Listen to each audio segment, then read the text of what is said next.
بسم الله الرحمن الرحيم أحمدك ربي حمد الشاكرين وأصلي وأسلم على خير الحدي والسراج المنير وإمام المتقين ونور الأنبياء صلوات ربي وتسليماته عليه قال سبحانه وتعالى في كتابه العظيم بعد أن نقول بسم الله الرحمن الرحيم وإذ قال ربك للملائكة إني جاعل في الأرض خليفة قالوا أتجعل فيها من يفسد فيها ويسفك الدماء ونحن نسبح بحمدك ونقدس لك قال إني أعلم ما لا تعلمون رب اشرح لي صدري ويسر لي أمري واحلل عقدة من لساني يفقه قولي اللهم آمين. السلام عليكم ورحمة الله وبركاته. رمضان مبارك. هذه برنامجكم آبا واستكبر. ይህ አባ ወስተክበር እምቢያለ ኮራም የተሰኘው ፕሮግራማችን ክፍል 2 ነው። በክፍል 1 ላይ የአደም አለይሂ ሰላምን ታሪክ በተመለከተ አንዳንድ ነጥቦችን ተነጋግረን ነበር። አላህ የአደም አለይሂ ሰላምን ታሪክ የመጀመሪያው የቁርአን ታሪክ ያደረገበትን ምክንያቶች አንስተን ነበር።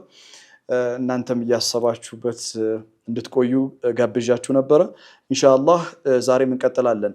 የአደም አለይሂ ሰላም ታሪክ የቁርአን የመጀመሪያው ታሪክ የሆነበት ምክንያት በክፍል 1 እንዳልኩትኝ የመጀመሪያው ምንጫችን መነሻችን አደም ስለሆነ አላህ ምንጫችንን መነሻችንን ሲያስተዋውቀን ነው። የኋላው ከሌለ የለም የፊቱ እንደሚባለው ራሳችንን ለማወቅ ውስጣችንን በትክክል ማየት የምንችለው በአባታችን በአደም አለይሂ ሰላም ታሪክ ውስጥ እንደሆነ አንሽቼላችሁ ነበር። ሁለተኛው ደግሞ ምክንያት የእውነተኛ የኔና የናንተ የሰው ልጆች በአጠቃላይ ስኬት በአደም አለይሂ ሰላም ታሪክ ውስጥ ስለሆነ ስኬታችንን በአደም አለይሂ ሰላም የህይወት ታሪክ ውስጥ እንድንፈልገው እንድናየው ግብዣ ሲያቀርብልን እንደሆነ ተጠቁሚያችኋለሁ። ሶስተኛው ዛሬ ማነሳላችሁ የአደም አለይሂ ሰላም ታሪክ የቁርአን የመጀመሪያው ታሪክ የሆነበት ምክንያት አላህ አባትና ልጆችን እያስተዋወቀ በዚህ መልኩ አስባችሁ ታውቃላችሁ? ሱብሃንአላህ።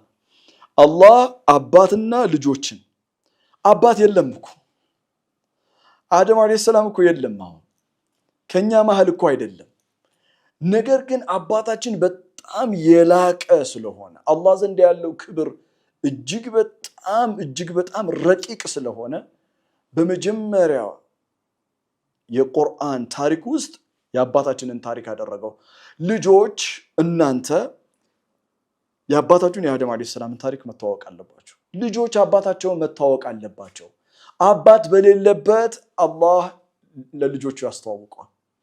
ይህንን አሁን መግቢያ ላይ የቀረውት ወይስ ቃል ረቡከ ሊልመላኢከቲ ኢኒ ጃኢሉን ፊል አርዲ ኸሊፋ ከኛ ውስጥ ሁላችን በሁሉም እድሜ ክልል ያለው እኮ ሙስሊም ነው የሚቀረው አይደል? በሁሉም እድሜ ክልል ውስጥ በሁሉም የተለያየ የኑሮ ደረጃ ውስጥ ያለ የትምህርት ደረጃ ውስጥ ያለ ብሔራችን፣ ቋንቋችን፣ ዜግነታችን የተለያየ ሙስሊሞች ሱረቱል በቀራ ስንቀራ አባታችንን አላህ ኢንትሮዲዩስ ያደርገናል። እና የሚገርም ለምሳሌ አንድ ሀገር ንጉስ ሊሆን ይችላል፣ ጠቅላይ ሚኒስቴር ሊሆን ይችላል፣ ፕሬዚዳንት ሊሆን ይችላል እና ሙስሊም ነው። ሙስሐፍ አንስቶ በረመዳን ፋቲሃን ቀርቶ በቀራ ላይ ልክ ወኢዝ ቃለ ረቡከ ሊልመላኢከቲ ሰውየው ንጉስ ነው። ስለ አባቱ አላህ ያስተዋውቀዋል።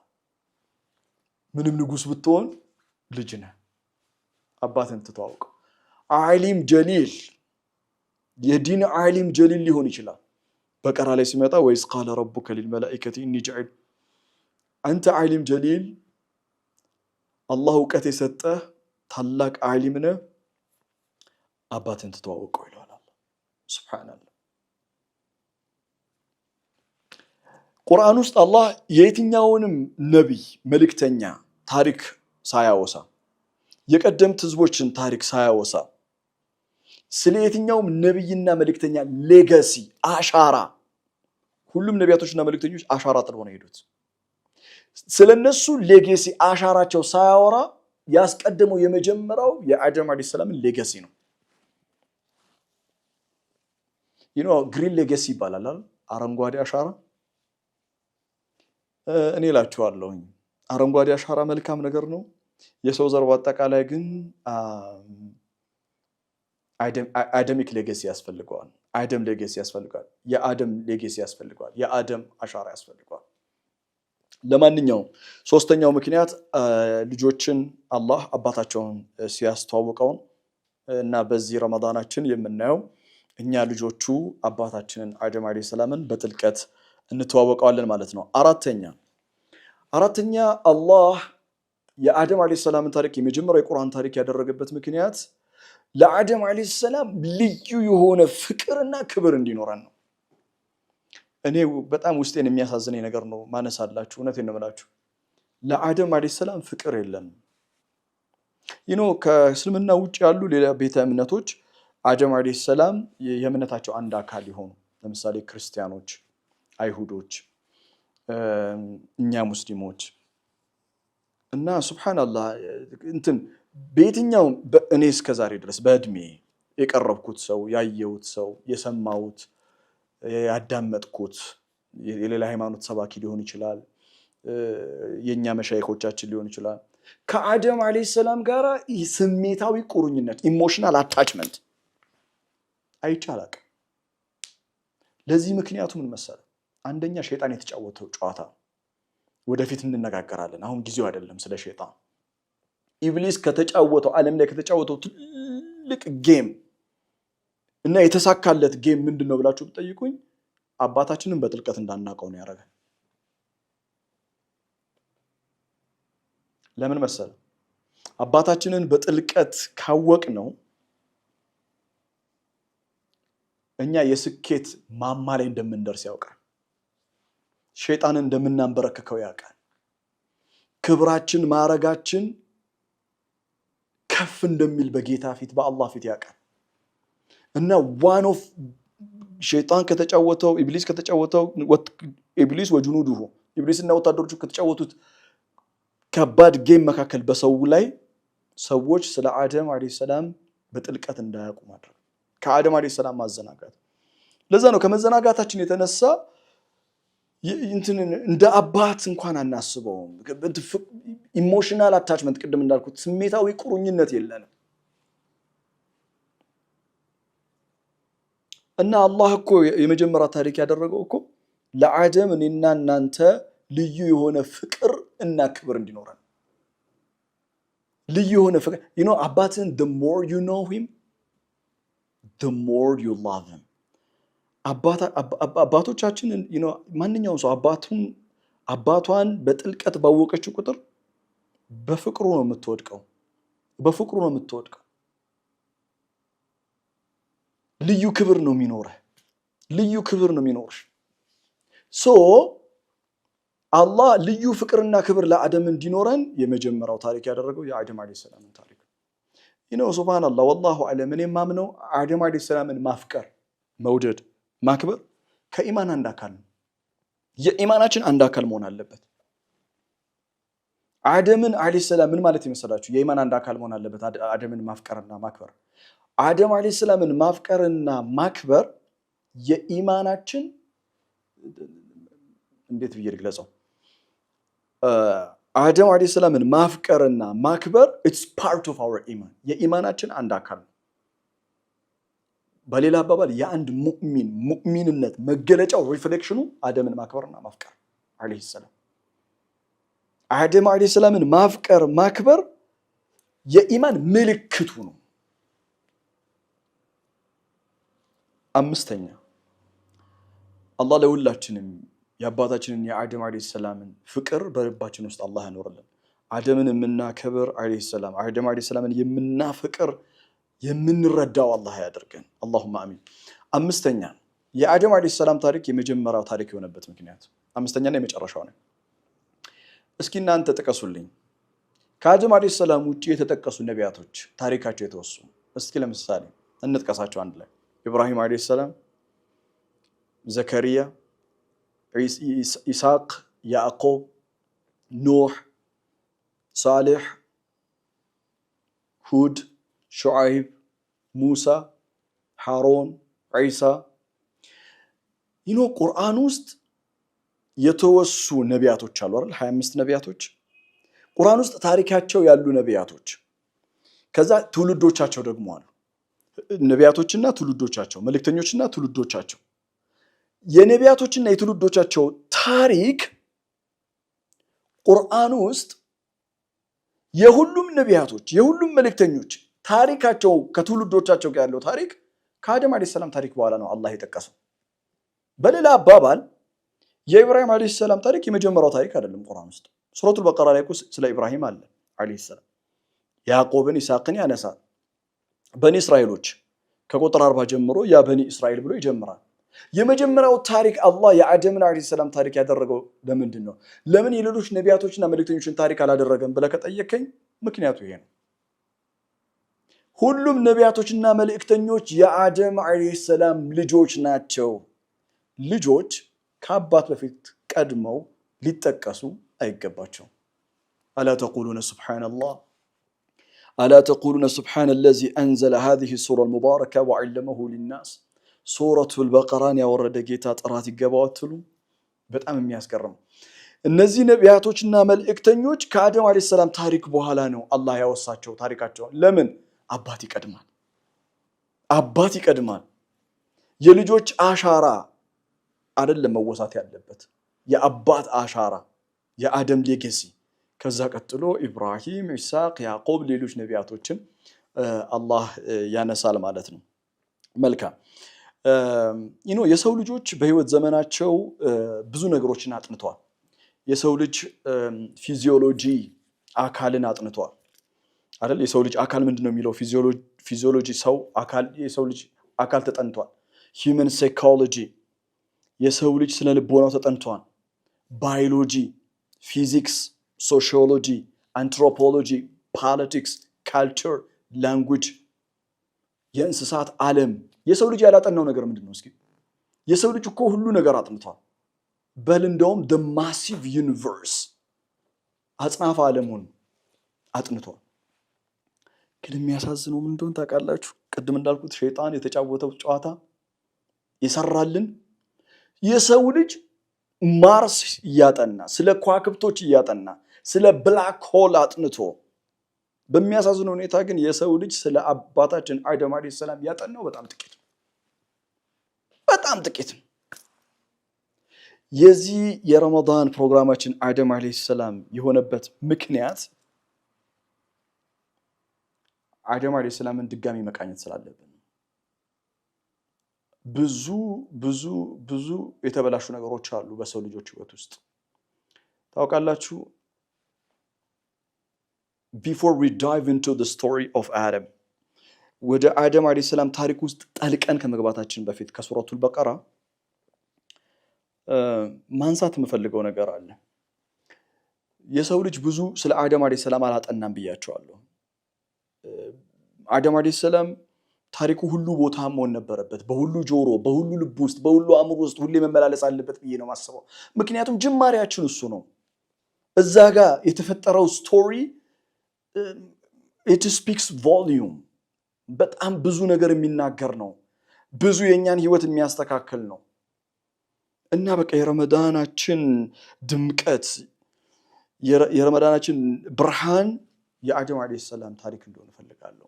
ተመልከት። ወደ ታሪኩ ጠልቀን ከመግባታችን በፊት ለምን ስለ አደም አለይሂ ሰላም ማንሳት እንደፈለኩ በዚህ ረመዳን ልንገራችሁ።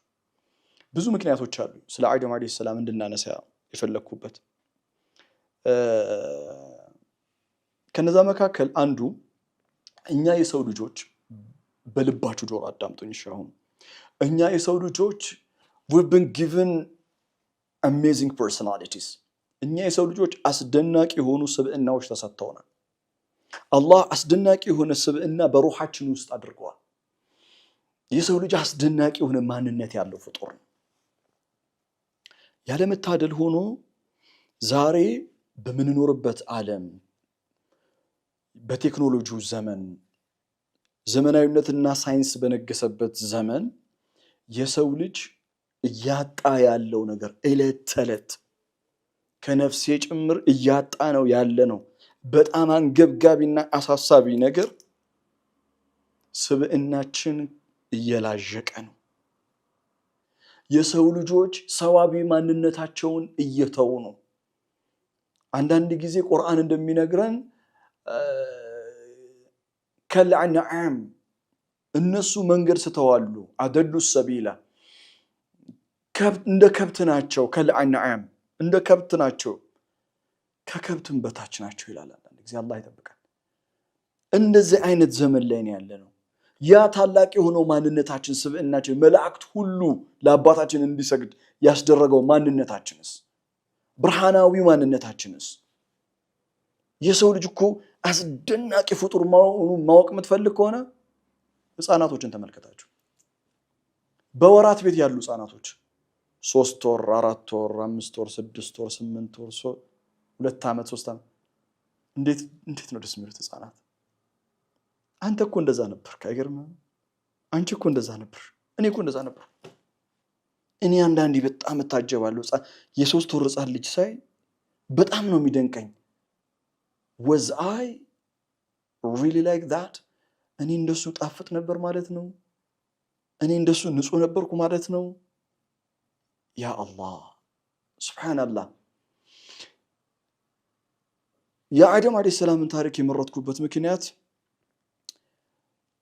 የተነጠቅነውን የተሰረቅነውን ታላቅ ማንነታችን መንፈሳዊ ማንነታችንም አኽላቃችን ፐርሰናሊቲያችንም ዳግም መመለስ አለበት ብዬ አምናለሁ የሰው ልጅ ማንነቱን ለመመለስ አይደንቲቲ ክራይሲስ ስለተፈጠረ ባለንበት ዘመን የማንነት ቀውስ ስለተፈጠረ የማንነት ቀውሳችንን የሚፈታው የአባታችን የአደም አለይሂ ሰላም ታሪክ ነው ወደ ኋላ ተመልሰን አባታችንን መቃኘት አለብን አለይሂ ሰላም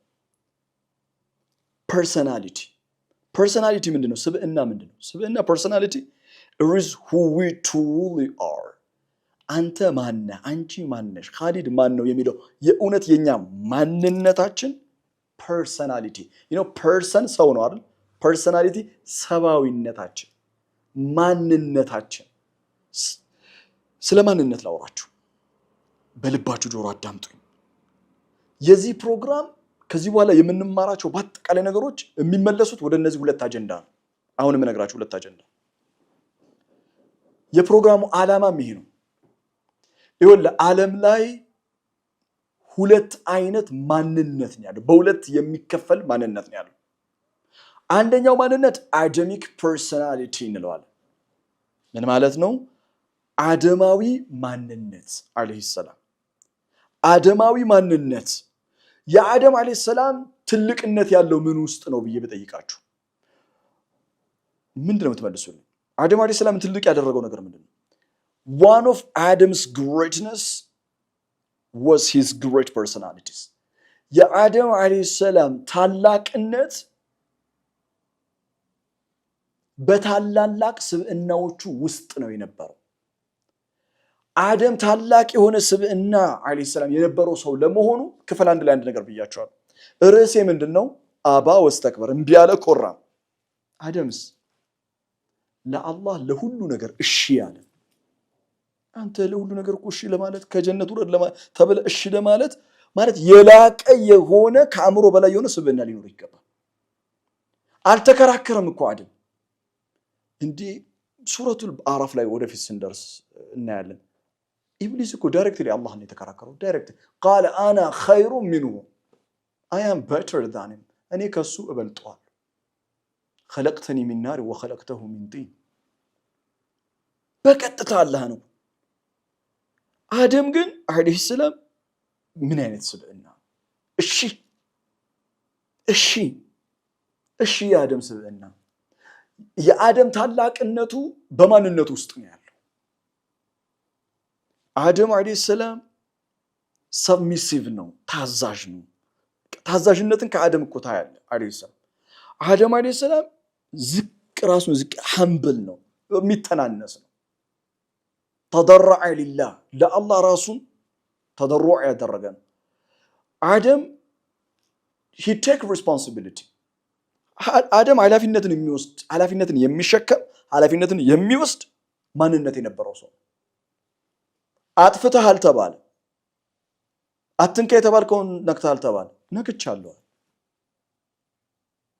ዛሬ አጥፍተሃል እየተባለ አጥፍተሻል እየተባለች ማጥፋቱንም ማጥፋቷንም እያወቁ አይናቸውን በጨዋታው የሚከራከሩ ሰዎች ሁሉ አደማዊ ማንነት አይደለም የኢብሊስ ማንነት ነው የሸይጣን ማንነት አደማዊ ማንነት ጥበብ ነው وعلم آدم الأسماء كلها አስተማረው ማወቅ አደማዊ ማንነት እኮ ነው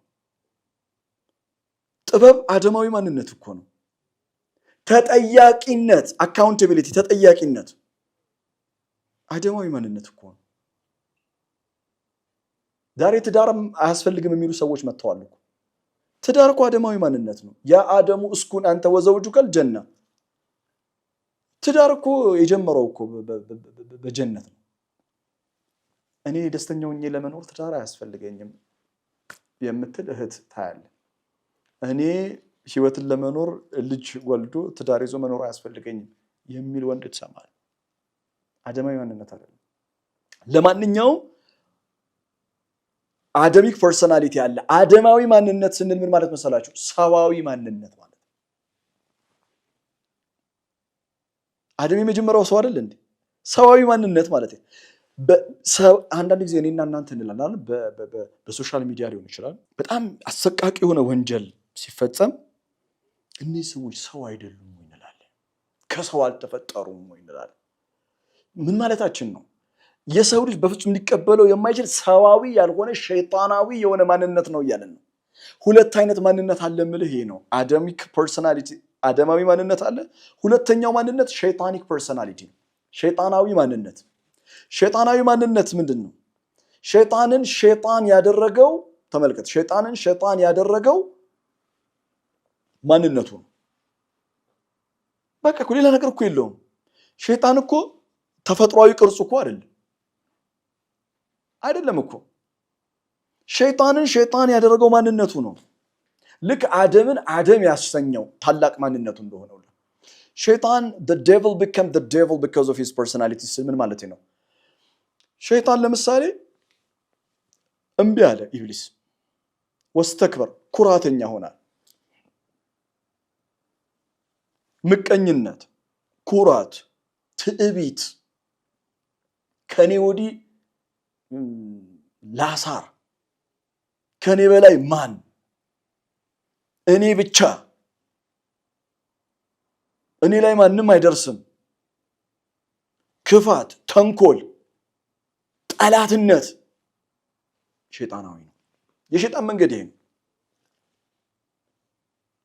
እና የሸይጣን ማንነት ይሄ ነው ብዬ ስነግራችሁ ምድር ላይ የሚንጸባረቀው በሰው ልጆች ውስጥ የሚንጸባረቀው ከነዚህ ከሁለቱ ባህሪያት አንዱ ነው እኔና እናንተ ከነዚህ ከሁለቱ በደንብ አስተውላችሁ አድምጡ ከነዚህ ከሁለቱ ባህሪያቶች በአንዱ ኢንፌክት የመደረግ እድል አለ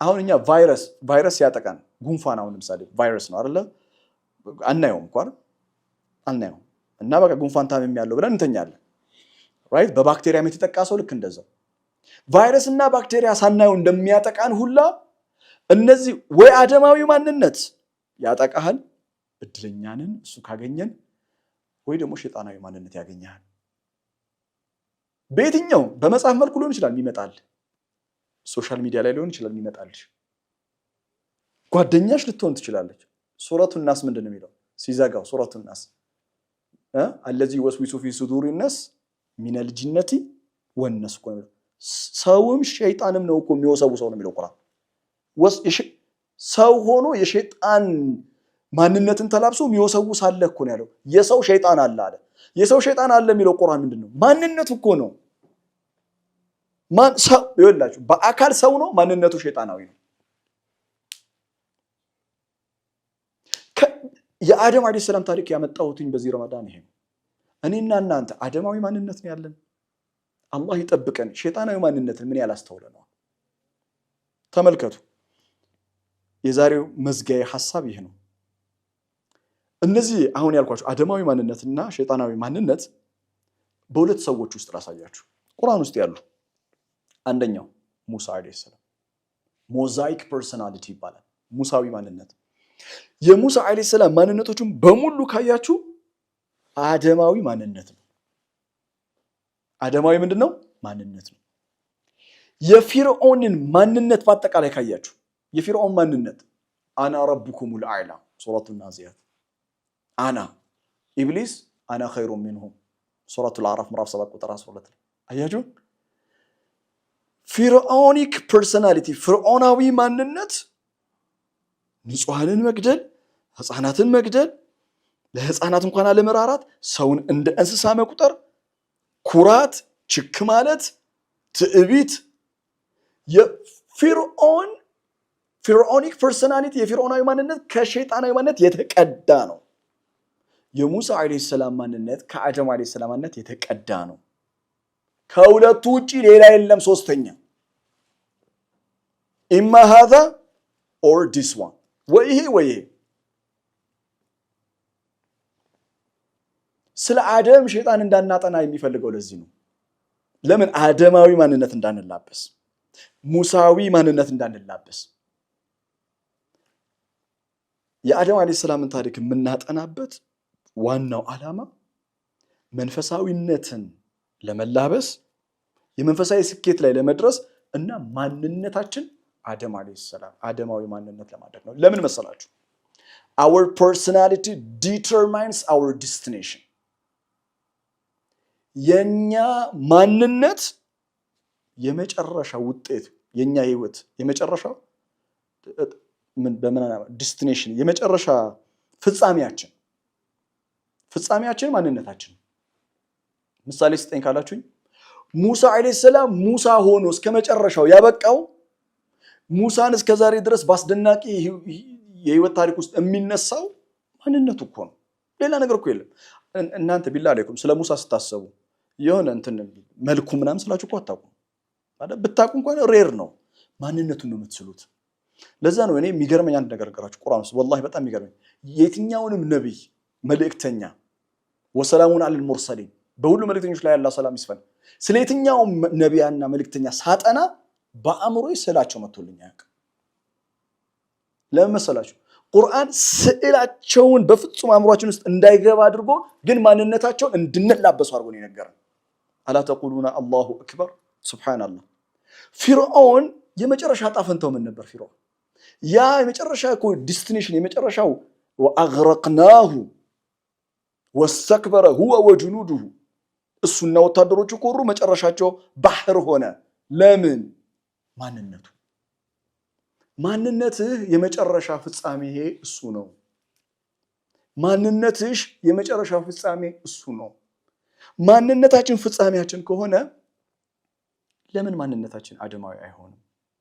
ኢንሻአላህ በዚህ ረመዳን አድዑላህ ተዓላ አላህን ማጸነዋለሁ ለነፍሴ ለእናንተም የአደምን ዓለይሂ ሰላም ስብዕና የአደምን ዲፕ ስፒሪቹዋሊቲ ጥልቅ የሆነ መንፈሳዊነት ህይወቱን በማጥናት የአባታችንን የአደም ዓለይሂ ሰላምን ታላላቅ ስብዕናዎች እንድንላበስ አባታችን የደረሰበት የመንፈሳዊ ከፍታ እንድንደርስ አላህን ማጸናለሁ። ይህ ደግሞ ተከታታይ ትምህርት ከፍተኛ የሆነ ለሁላችንም አስተዋጽኦ ይኖራል ብዬ አምናለሁ። በስተመጨረሻ ለዛሬ አንድ ጥያቄ ጠይቂያችሁ አልፋለሁ። በክፍል 3 የምንፈታው እርሱ ምን መሰላችሁ? ሸይጣን በእኔና በእናንተ ላይ ምን የሚፈልግ ይመስላችኋል? ምንድነው ጎሉ? ሸይጣን ጀሃነም ማስገባት ምናምን እሱን አይደለም እላችሁ። ምድር ላይ ስንኖር ሸይጣን በእኔና በእናንተ ላይ ምንድነው ጎሉ? ዓላማው ምንድነው? ማሳካት የሚፈልገው ዓላማ ምንድነው? በሚቀጥለው ክፍለ ጊዜ ስንመጣ እንቃኘዋለን። እያሰባችሁት ቆዩ። ባረከላሁ ሊ ወለኩም። ሰላም አለይኩም።